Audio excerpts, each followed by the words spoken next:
V rámci regionálnej výchovy a spoznávania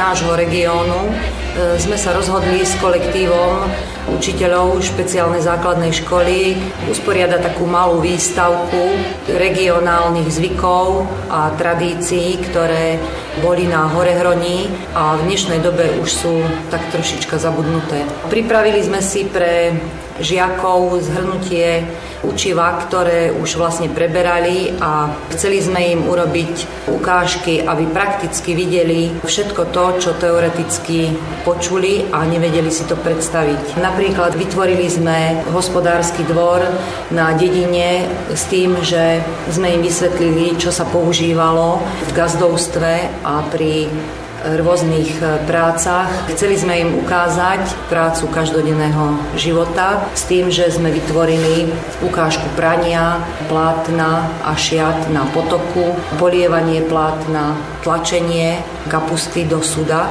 a rôzne iné remeslá. Takisto sme im priblížili robenie cestovín, ktoré sa robili priamo v domácnosti a robili to len naše staré mamy. Boli to tzv. Zvrtky na brde, na ktorom kali sa koberce a plátno.